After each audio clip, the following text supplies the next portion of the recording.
எல்போல ஏற்பட்ட ஃப்ராக்சர் காரணமா இந்த ஐபிஎல் சீசன்ல இருந்து ருத்துராஜ் கேக்வாட் ரூல் அவுட் ஆகிட்டாரு. அவருக்கு பதிலாக தல தோனி இனிமே வர மேட்சஸ்ல கேப்டன்சி பண்ணுவாருன்னு சிஎஸ்கேவோட ஹெட் கோச் ஃபிளெமிங் ரீசெண்டாக நடந்த பிரஸ் மீட்ல சொல்லியிருந்தாரு.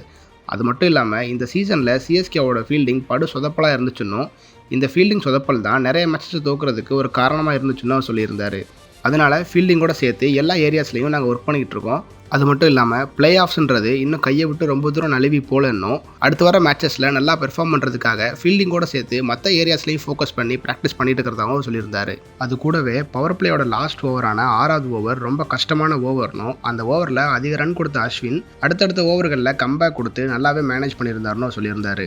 அதே மாதிரி மிடில் ஓவர்ஸில் சிஎஸ்கே டீம் அதிக ரன் எடுக்காததற்கு எந்த இன்டென்ஷனுமே இல்லைன்னும், ஆப்போனன்ட் டீமோட பவுலிங் ஸ்ட்ராங்காக இருந்ததாலையும் தவறான நேரங்களில் விக்கெட்ஸ் இழந்ததாலையும் அதிக ரன் அடிக்க முடியலன்னு அவர் சொல்லியிருந்தாரு.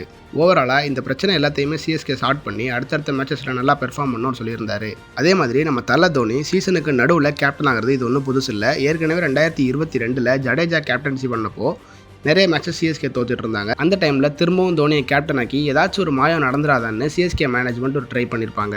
அதே மாதிரி இந்த வருஷமும் ருத்துராஜ் கேக்வாட் காயம் காரணமாக ரூல் அவுட் ஆனதுக்கப்புறம் தல தோனி கேப்டன் ஆகிறாரு. இதுக்கப்புறம் வர எல்லா மேட்சஸ்லையும் ஏதாச்சும் ஒரு மாற்றம் நிகழுமா, இல்லை எல்லா மேட்சஸ்லையும் சிஎஸ்கே ஜெயிக்கிறதுக்கான வாய்ப்பு அதிகமாக இருக்குமா இல்லையாங்கிறத கமெண்ட்டை சொல்லுங்கள்.